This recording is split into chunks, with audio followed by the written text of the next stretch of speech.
Good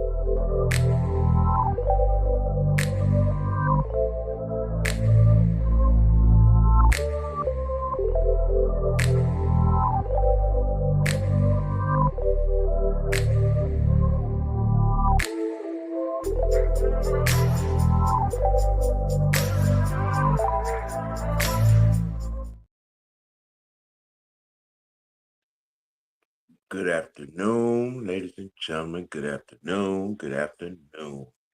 It's your boy OGBigsam on this edition of OG Thursday Afternoon Dialogue. Gonna be doing a little something. Just a little bit. We ain't gonna hold you long. Gonna be talking about a few things going on in the sports world. Gonna get into Terrance Crawford's career, as he called it a day in the sport of boxing. We're gonna dig into his legacy. We're gonna dig into his impact and where he could possibly rank among the greats. Gonna talk about some the college football playoff jump off tomorrow. Starting off with Bama and Oklahoma. We're going to get into that. Going to talk about Myles Garrett and his historical sack run that is going on this season and where it may land, and his impact as one of the greater defensive ends to play this game, and where he could possibly land, you know what I'm saying, in his career, where he sits right now. And we're going to talk a little bit about Arthur Blank and his possible plan or not have a plan. You know, how is everybody doing? You know what I'm saying? Giving people a little time to get it in. I know it's rush hour. Some of you may be sitting in traffic. Some of you may be just walking in your door. You know what I'm saying? You know what I'm saying? Tuning in. You know what I'm saying? While I'm showing my content agility. You know what I mean? Speaking about a few things. Just off top, my opening thoughts on today. The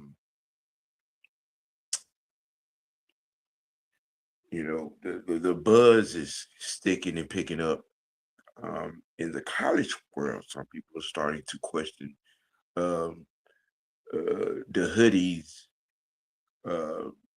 presence in the NCAA going forward, with a number of teams at the NFL level that are showing major and monumental interest in him coming back to coach somewhere in the NFL.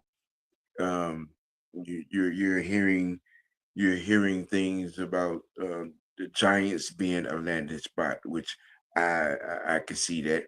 The Browns being a landing spot, I could see that as well. Those are two places that he has been early in his career. You know, I'm not shocked. I knew he had a plan in the way he's handling everything. I got a feeling that he'll be back in the NFL on next season. Because those are two places that he holds dear in his NFL history, and I could see him going to either place. Most notably, possibly New York. You know what I'm saying? So yeah, the chatterbox is heating up on Bill Belichick and his foreseeable future at the University of North Carolina, which I think is going to come to an end this year. Myself, in my personal opinion, my perspective. I You think shouldn't even been there. that is true too. That is true too. But But I mean, we ain't gonna talk we about that. digress. We digress. We we digress. Arthur Blank, that's all I gotta say. Yeah.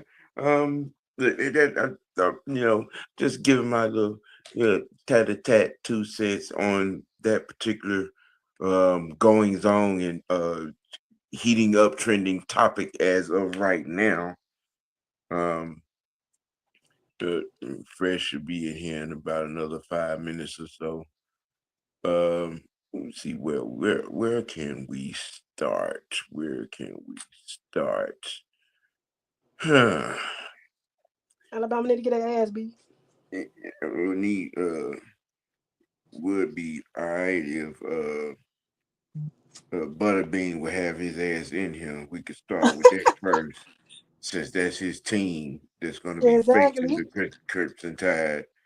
Um, you know, I don't know what he doing, but we're going that we can start right there. Okay. The college football playoff jump off tomorrow. You know what I'm saying? Alabama in Oklahoma, in that bracket. Who we get the winner of? What game? I was just looking at the bracket. I was just looking at it. Right?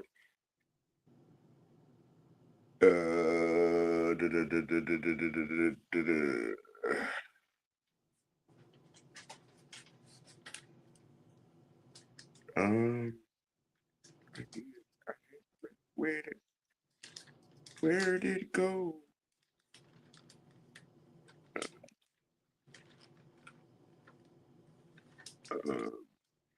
We get the winner of the Ole Miss matchup. Okay. Yeah, we get the Who winner they of who the they Ole going Miss. against?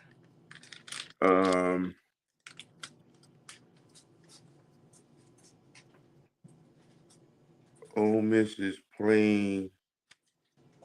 Is that Tulane? Yeah, Tulane. They're playing Tulane. Interesting. Yeah. Well, whoever we get, we gonna beat them. And that's going to be interesting because they're going to be playing Tulane without Lane Kiffin. Oh boy, that Interesting. thing, that thing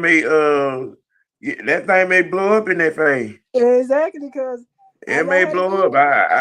I think. See, I think Ole Miss might have, what I'm saying, cut their nose off to spite their face. I mean, you went into that meeting on Saturday, that particular Saturday night, with an unnegotiated attitude. And if you wanted that man to stay, that meeting would have went different. You should offer him $100 million. You know what I'm saying? You should have put something on the table and be like, look, what is it gonna take for you to stay? But instead, you went in there with a how dare you entertain another offer attitude. Mm-hmm. And it went south, way south. And you lost out. It lost out bad. And LSU, with their cute self, so petty and messy. So petty and messy. And you sit 2 jets on the tarmac in Mississippi to pick that man up and the coaches that are going with him and their families on Sunday morning. That following Sunday morning. They set sent it up 2 jets. Okay. They pulled out all the things. Yes, they did. Yes, they did. And it got worse too. It got worse because that Sunday night, there were 8 recruits that decommitted. That's supposed to be coming. I saw that, I think.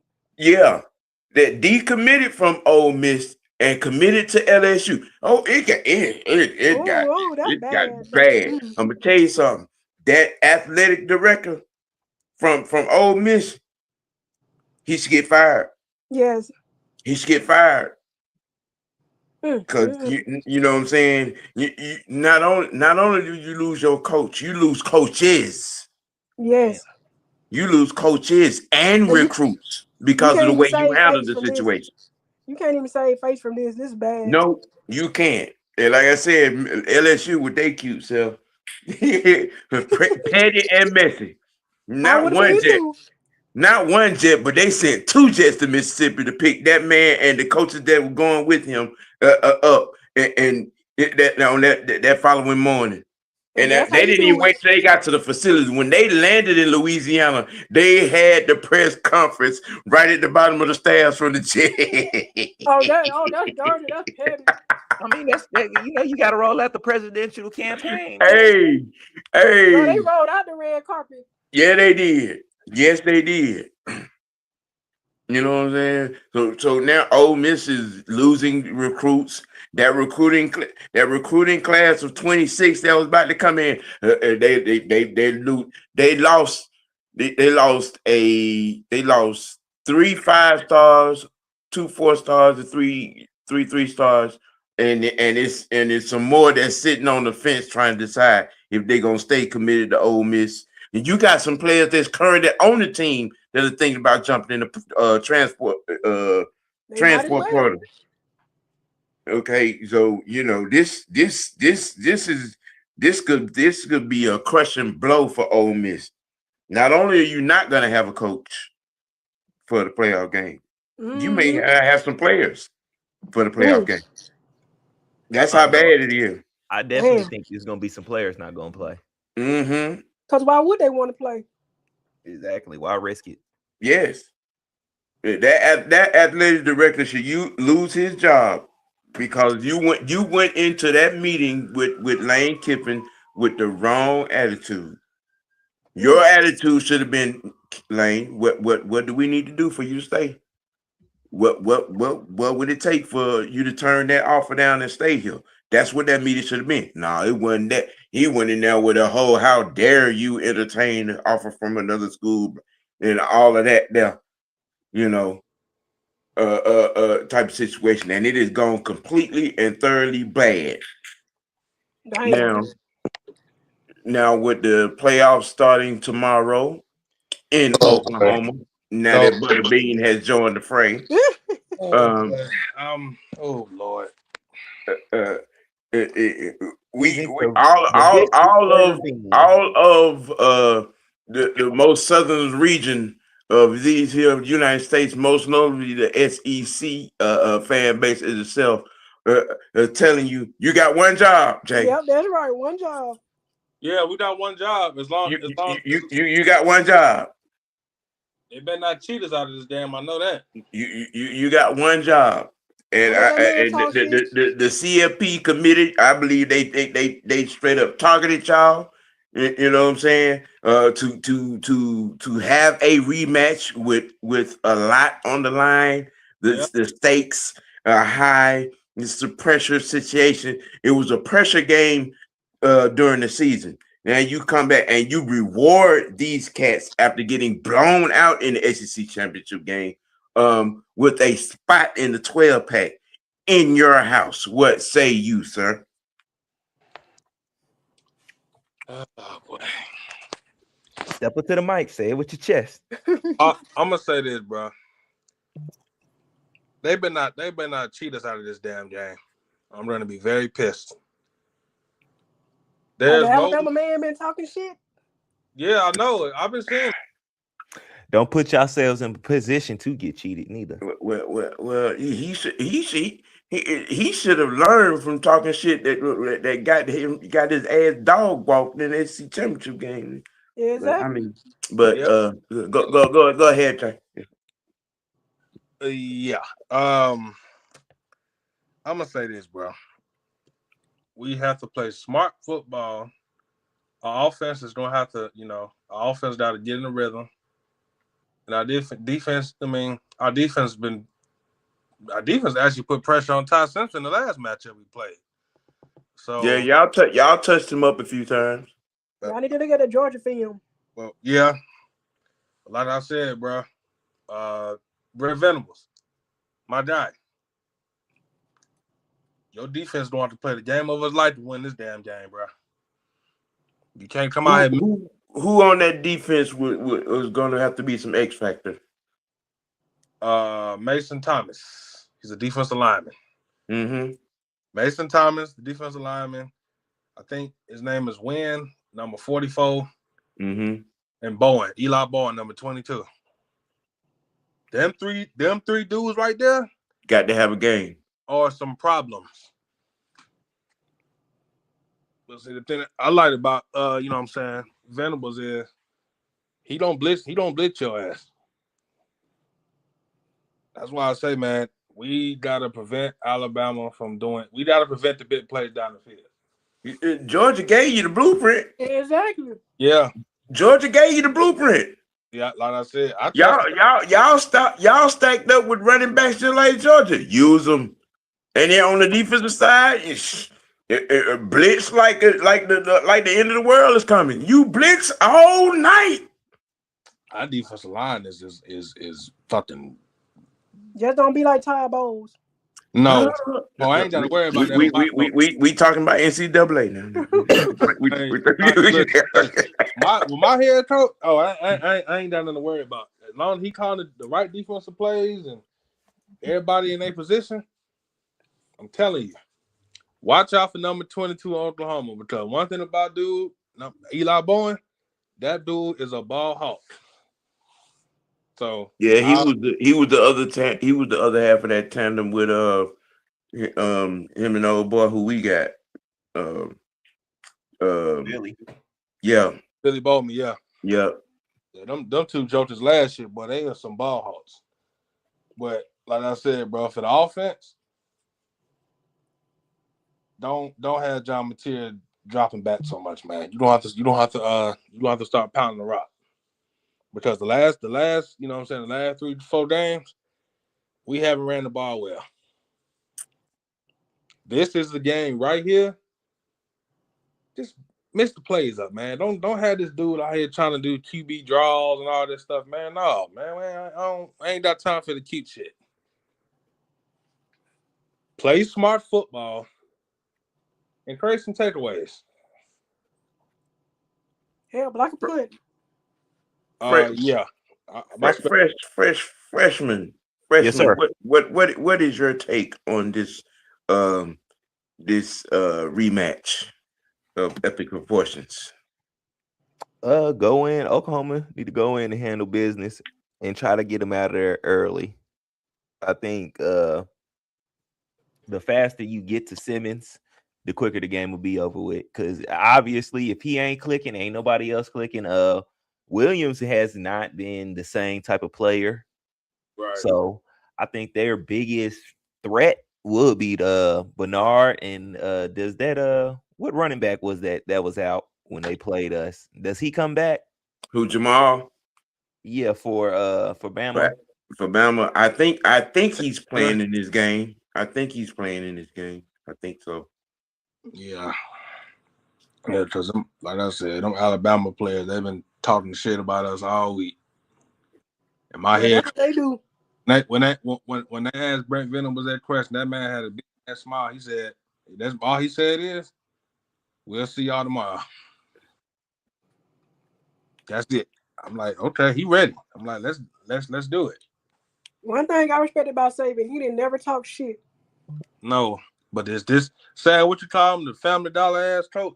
Yeah, that Dollar General, Family Dollar ass Woolworth. My head coach already showed him what he's good at. No name ass coach.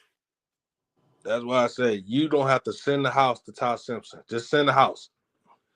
I mean, you know, their last Alabama's last time on a football field, they got dog walked. Mm-hmm. Okay, I mean, y'all basically from a psychological advantage, you know what I'm saying? You know, hit them with negative plays. You know, get a sack, get a tackle for a loss on the run play. You know what I'm saying? 3 and out. 3 and out every play. Three and out is what you need to start with. Yes. You know what I'm saying? You know, and then you come out on offense, you take that thing right on down the field and put up 7. You know what I'm saying? And let that doubt start to seep off in their mind, because they got their ass whooping the SEC championship game. They shouldn't be in this game, and y'all should play like they shouldn't be in this game. Now I'm gonna say embarrass them psychologically. Ben Arbuckle, our offensive coordinator. This is what I'm gonna say to you, sir. Don't come out here doing this QB jaw crap every 2-3 plays, bro. Don't do that. Run the ball and let John Mateer do what he do.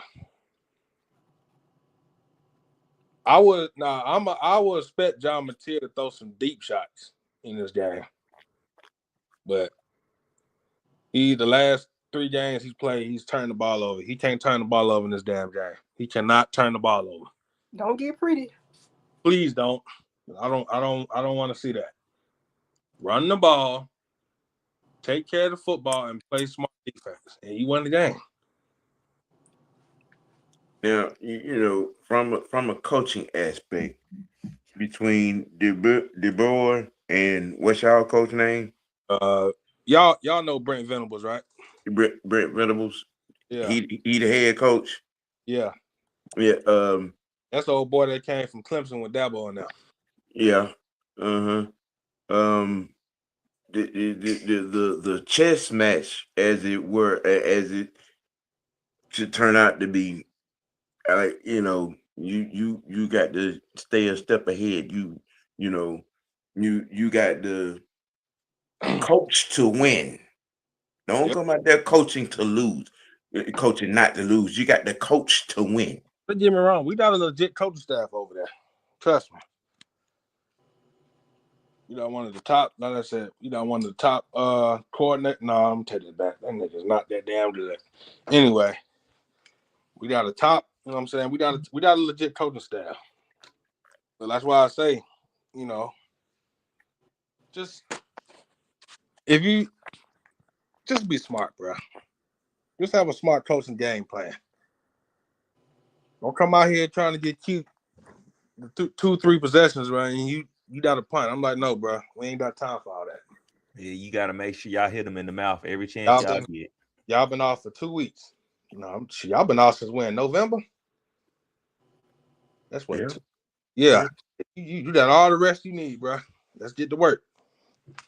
Now, the second game on the day, which is Georgia's waiting on the winner of Ole Miss and Tulane. And me and Madam Howell was discussing the implications of thereof.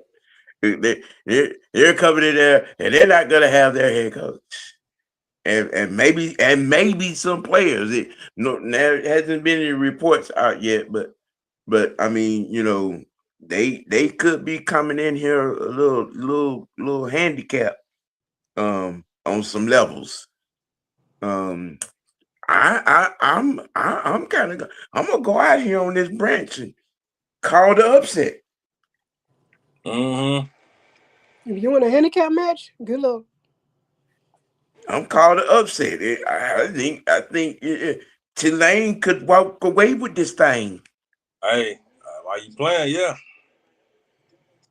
You know, everybody picking Ole Miss to win that game. I don't see how.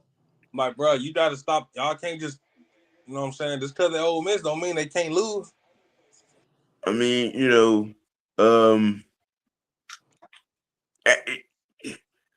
real now from a realist perspective, in this microcosm. Yes, Ole Miss should win this game just based off of talent. They from a talent level perspective. Yeah. But if you're gonna have some key players not playing because Lane is gone, because that is a strong possibility. You could have some starters like I'm good. But if all in all, if you're in there and you're just minus your head coach, and possibly your offensive coordinator. Damn, who coaching for that game? The kids, they just going out there. Hey, defense, y'all get ready. They freestyling, boy. They basically coaching Ole Miss right now. Tulane coming in hot. Their head coach went to Florida, didn't Yep. Yeah, well, I tell you. Yep, and did. But just looking at it on its face value, what do you guys take on this game and your expectation? My expectations. Handicapped. I'm gonna say this. Don't A count. sloppy game. That's all I'm gonna say. Don't count Tulane out.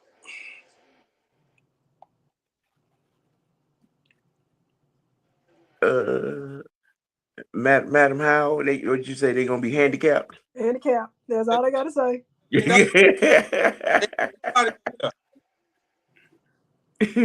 Charles Weiss Jr. He about to head. He already with Kiffin to LSU.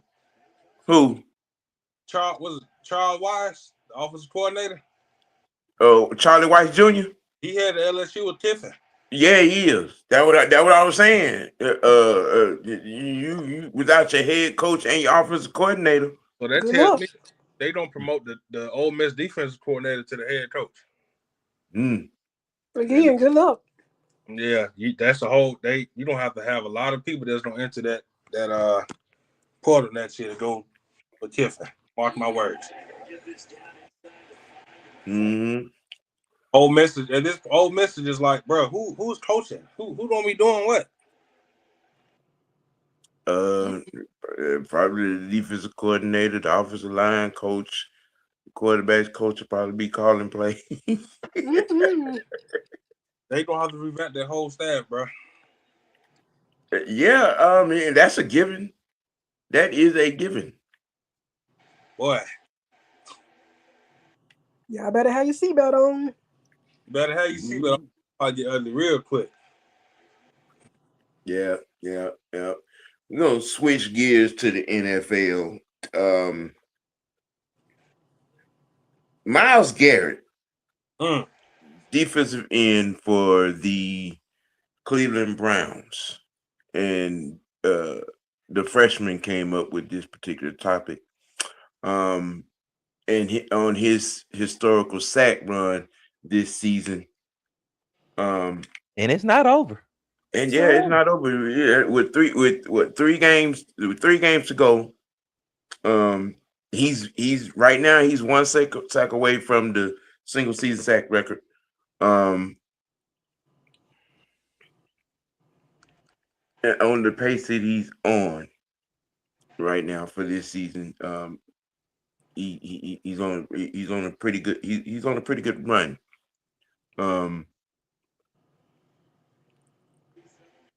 Fresh, why don't you start out because you came up with this, and where this man's currently in your mind's eye, where he stands with some of the greats, you know what I'm saying, to do it on defense. So while we was pondering over topics for today's show, OG brought up Myles Garrett and his historical sack run. Well, I threw it in and put it together like this. Do we have to start throwing Myles Garrett in that best defensive player of all time conversation? I say yes. Like, you threw Aaron Donald in there. I mean, it's crazy that Myles Garrett has been getting what he's getting, and nobody has yet to really just put him in that light. Now, Aaron Donald was getting that love, but I guess you can say, oh, well, he was doing it from a DT position or just how his stature was. But still, Myles Garrett is playing up and down the line and sacking people. Like, I mean, come on now. But he got nothing to show for it. No playoffs. Yeah. No nothing. Nope. It's embarrassing up there. I think that'll be the only stain on his jacket. Well, they had one playoff. They had one when Flacco was there. They had one when Baker was there. Yeah, well, but still though. So, but yeah, like the question is, man, do you feel like he should be putting that conversation up there with like a LT, Aaron Donald, Reggie White, Too Tall Jones, people of those statures.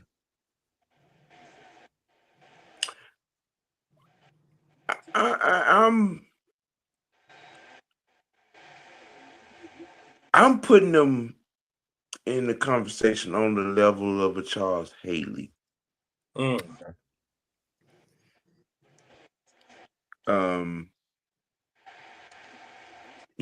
Haley, John Randall,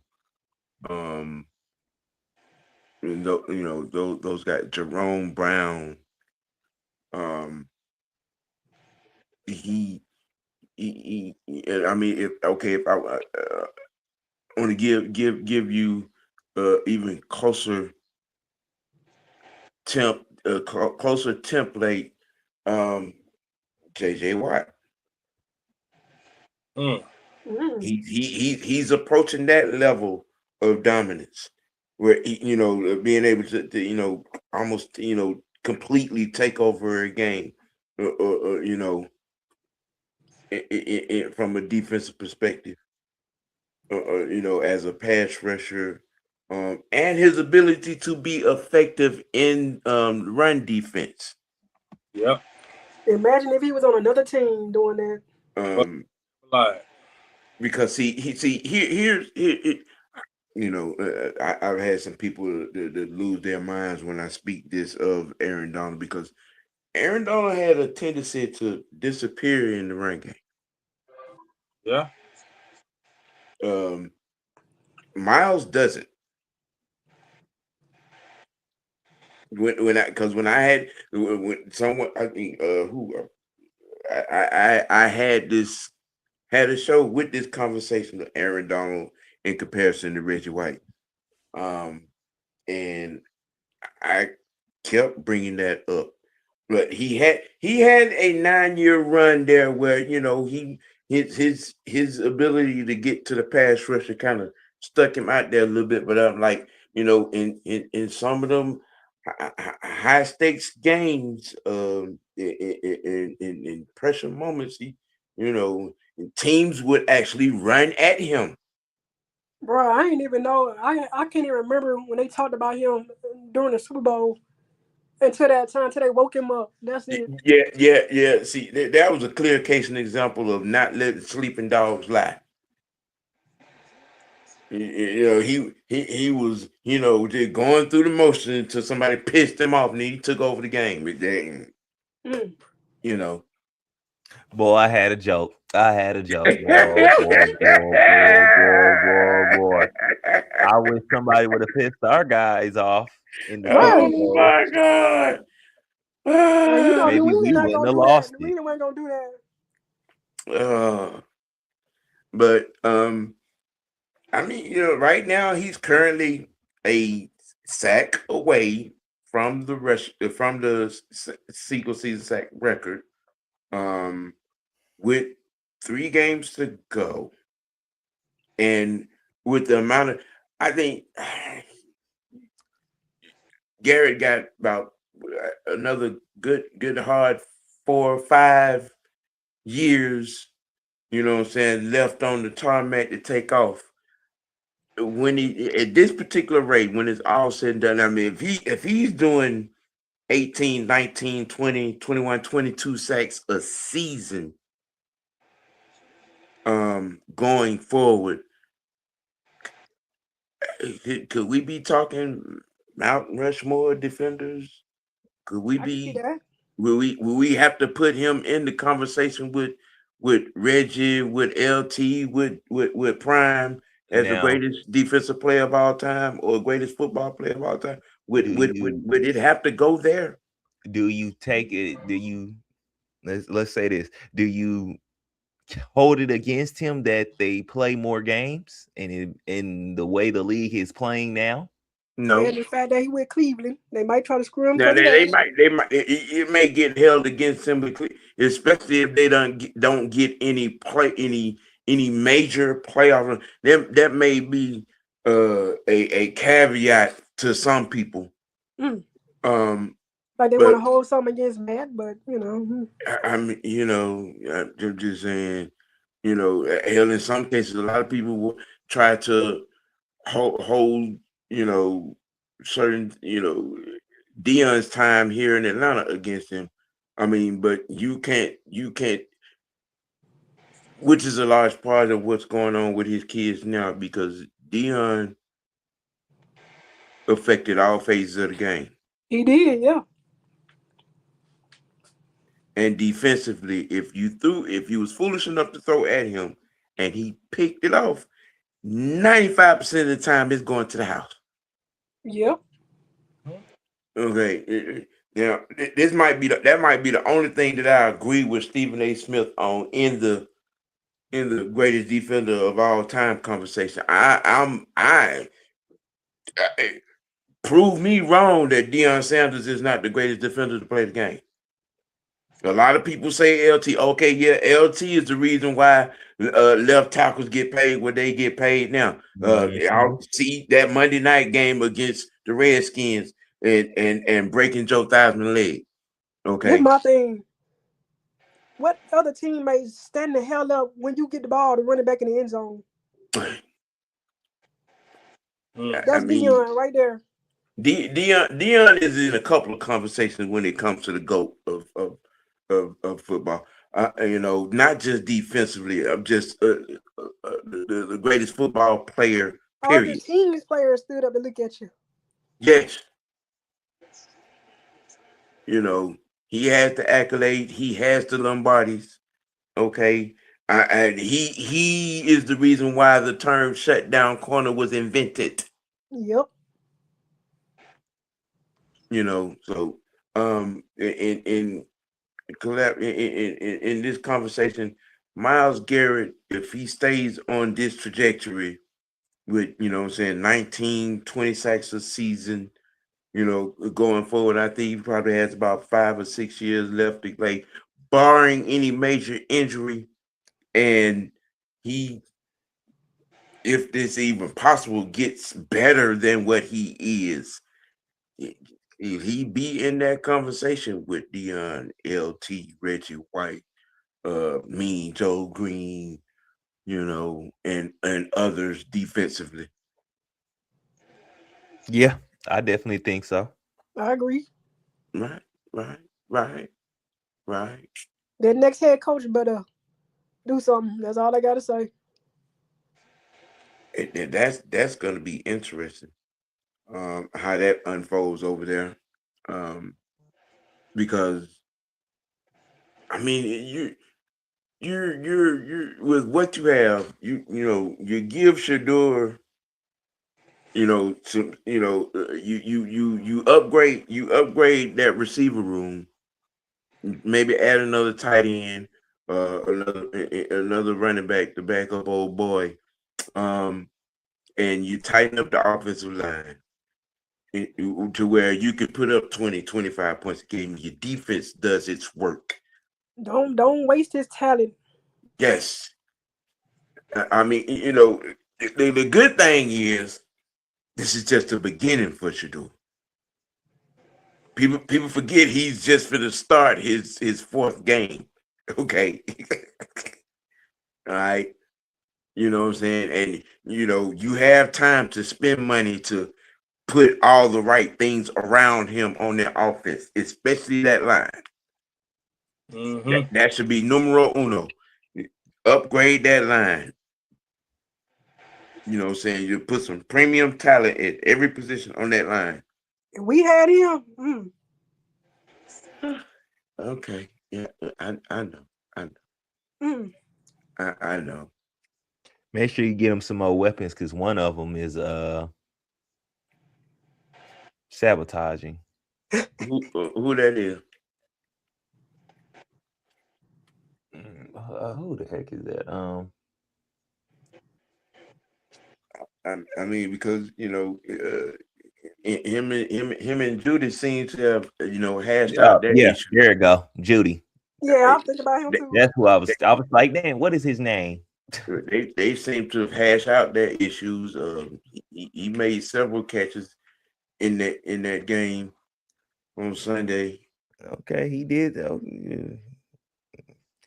was I'm glad to see he came to his senses, because boy, I'm like, boy, game, y'all.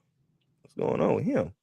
I mean, and then that game on, and then plus on that game on Sunday, like I said, when I was talking to my cousin, I'm like, y'all have to, we all love Shador, but he is a rookie, a 3-game rookie at that.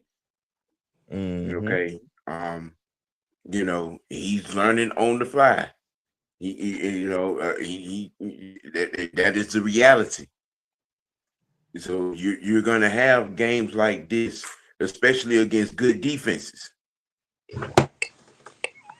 You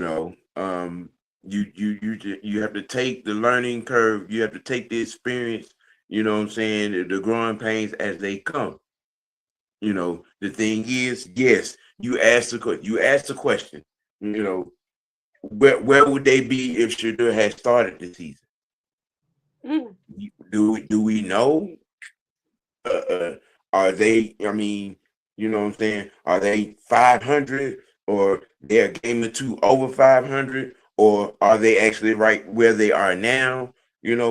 Just based on what we know. I think they'll be competing for a playoff spot. I think they would too. I think it would be, 6-7 or 7-6, something to that effect, but you would have a better grasp of what you have, from him had he started the season. Exactly. And he's getting proper, reps with the first team, stuff like that. I mean, we don't know, had he started the season and what kind of chemistry that he would have, with the guys on the first team offense. We don't know. I mean, we don't know how the chemistry could have turned out and what the offense would probably have turned into. You know what I mean? The head coach or the organization? Well, you let Cleveland media tell it's the coach. In some speculations, it's something or someone behind the scenes was orchestrating the trying to bury him on the depth chart type of thing. Yeah, I think the organization. Now me myself, I had said that Hamlet and Stefanski both got to answer questions. The GM has been the only one speaking positive of Shador. The owner and the coach have been, playing hot potato on accountability over him. They're the ones that got to answer questions. And then going forward in this situation, somebody here got to roll, man. Sound like something down here. Somebody here got to roll. You know what I'm saying? The fumbling the bag around here on this quarterback situation. We saw you saw video document evidence. Dillon Gabriel had no business starting for this team. You saw that. He shouldn't even got drafted. I mean, you look at how preseason went. Dillon Gabriel showed you nothing that said that he should be the starter of this team. You had 5 quarterbacks. Good Lord. Dillon Gabriel showed you nothing. The 2 games that Shador played, the boy threw 5 touchdowns between the 2.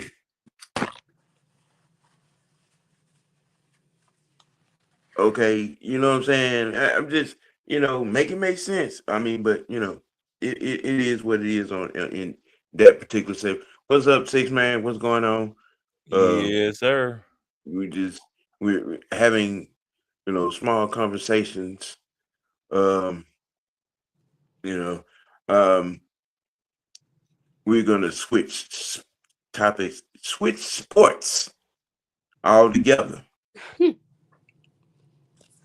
Terrance Crawford retires. There are many questions surrounding that as to the reason why. But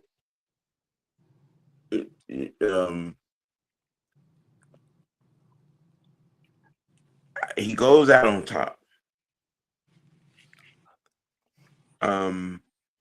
there's the comparisons are already running rampant.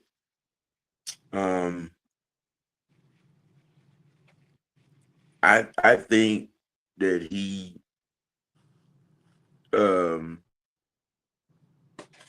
is the greatest lightweight of all time. Yeah. Uh-huh. Over everybody's favorite money man. Yeah. Yeah. For a couple of reasons. He did. He fought. Terrance fought everyone in their prime.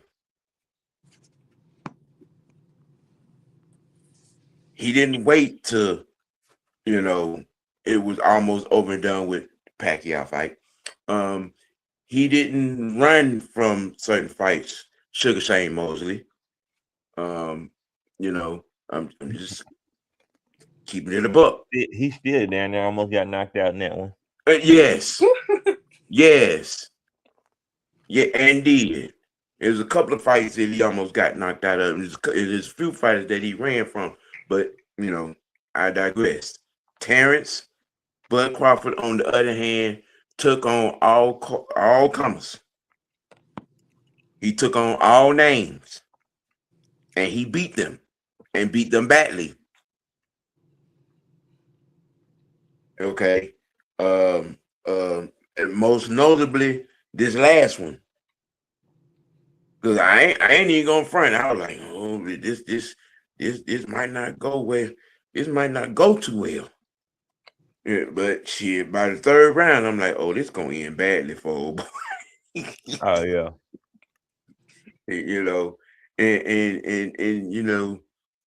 And the WBC ought to be fucking ashamed of themselves for what they're trying to pull. With belts. Yeah. And again, I him retiring, I don't blame him. I mean, then, for a couple of reasons. Because one, you've made your money. You fought everybody. You fought everybody and beat everybody. You have nothing else to prove. Nothing. Yeah. And he cited Muhammad Ali as another reason why he chose to retire. I want to be able to play with my kids, my grandkids, and remember. And that's just keeping it a buck. That's crazy. That's just keeping it a buck. Because you don't want to go and be like Muhammad Ali. Yeah. He was in a wheelchair all them years. It was those last two fights Ali shouldn't have never fought. Yeah. You know what I'm saying? A lot of folks were walking around mad at Larry Holmes. Larry Holmes did not want it got to the 8th and 9th round of that fight, and Larry was looking at the ref like, you gonna stop this shit? Hey man. You know what I'm saying? I mean, which increased the situation that turned out to be, that had Ali bad after, a certain amount of years, from CTE to Parkinson's, all of the above. You get to the point you can't remember your kids and grandkids, and that's sad. Yeah. So you're Bud, and you 250 million to the good, with endorsements, got life after boxing kind of set up, you know what I'm saying? Got a podcast that's supposed to be, coming up as well. So actually, got my baby and my baby, you know what I'm saying? Family's good, mom and dad is taken care of. I've done what I came to do in this sport. I'm good. Yeah. Anybody else, you know what I'm saying? Y'all speak your take on Terrance Crawford. I honestly wish I would have started following him a lot sooner. Because I would have liked to watch a lot more of his fights, which I mean I could go back and watch, but Yeah. still, I would have liked Mm-hmm. time and watched it in real time. I need to go back and watch videos. But I can't lie, I would like to have seen him fight Floyd. I would have liked for him to give Floyd his first L. That would have been a nice thing. Yeah. Floyd, that's a whole nother topic. There's been a slight, back and forth between them, real lightheartedly, but and, you know, Terrence like, all right, okay, you know, I'm gonna keep it respectable. Just say okay. I mean, me personally, in a perfect world, you know what I'm saying, mano a mano. I think Terrence will beat the brakes off of. That's what I think too. I ain't gonna lie to you. You know what I'm saying? We're talking about somebody that has equal hand speeds, or even if just a little bit faster and more power. And And I don't think get in there I and don't rock. and as good as Bud is at cutting off the ring, all that running that money likes to do, you know, I think that shit would have been broken down. I mean, but that's just my perspective. You know what I'm saying on that dream match, that could could have been in some parallel universes. Um, but he's a Terrence Crawford. He's a great guy, no nonsense guy, speaks his mind. Um, he's respectable until you make him disrespectful. There's been a couple of fighters to find that out. I hope you have a good retirement, though. Oh yeah, yeah. Like his life after boxing is set up real good. Again, 250 mil to the good. You know, Y'all want to know my favorite Ali memory? Was when what's he that? came and ran with the torch in Atlanta. Who that? You know Muhammad Ali. Yeah. Oh yeah. When That's one of he my favorite memories of him. yeah, and when he carried the torch at the '96 Olympics. Mm-hmm. Yeah, that was very inspirational. As a person that saw a lot of his fights, um, it was poetry in motion. It was amazing to see a guy, 235, 240, that can back up off your ass and knock you out, backing out. Just saying, um, hand speed like no other, um, and he could touch you up. He fought all comers.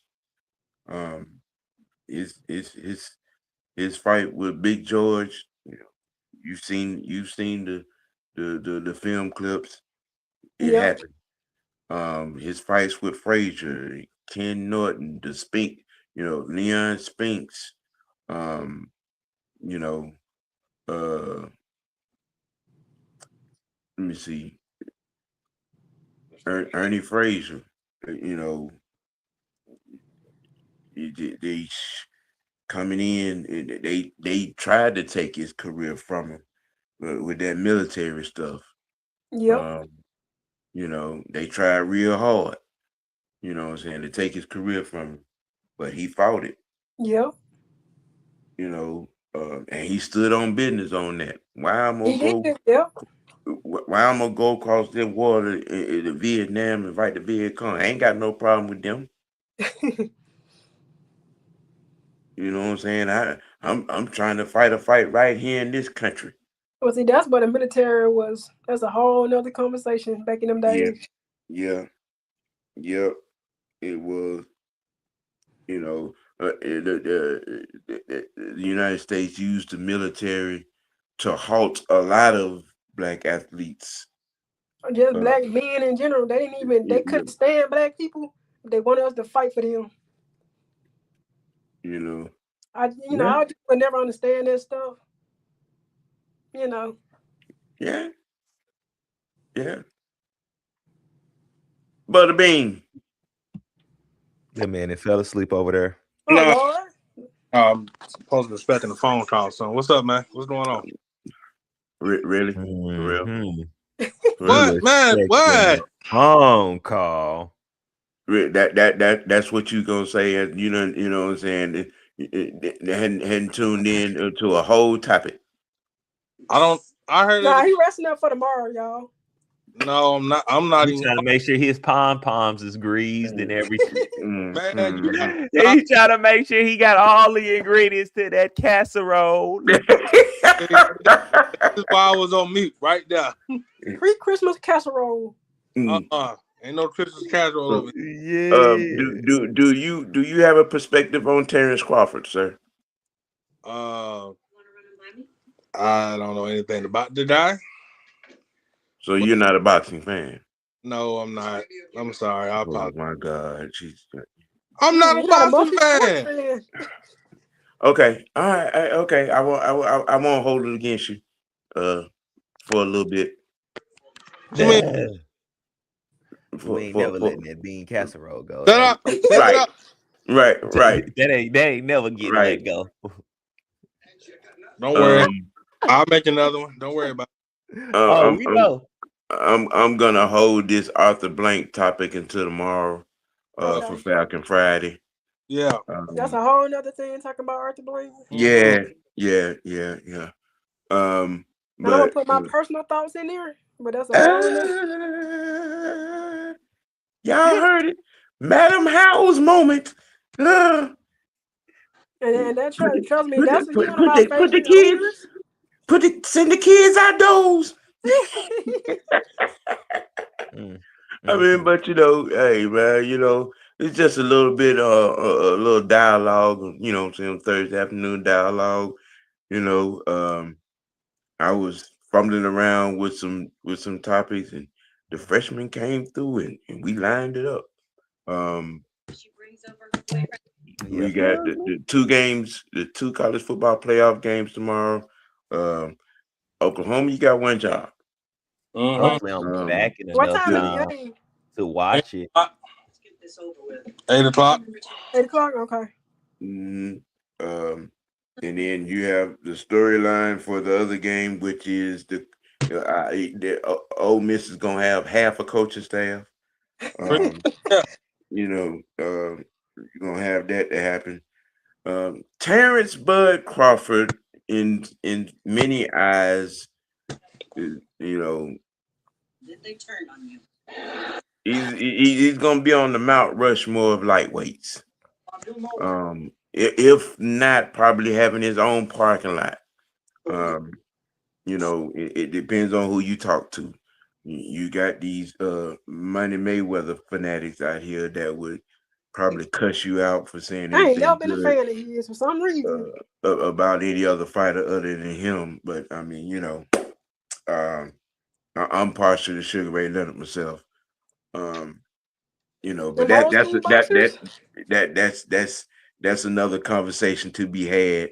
We could probably do that. we could do that now. We could do that. Old school boxers. Yeah, we could do that. We could have that GOAT conversation. You know what I'm saying? Just to throw that out there. We appreciate everybody for tuning in. I appreciate everybody, for joining.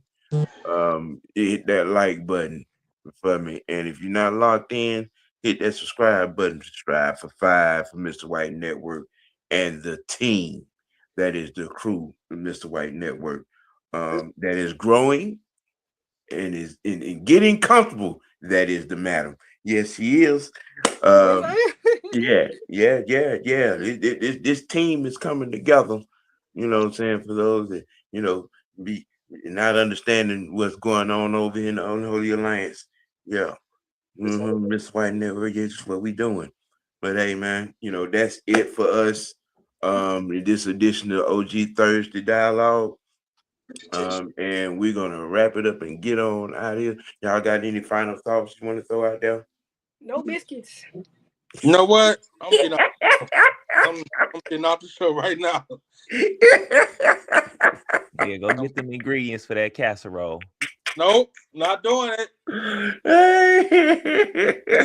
See, Mr. White, you see what you did? Hey, don't blame me, butterbean, jelly bean, Right. baked bean. Like that Don't bean blame me. casserole.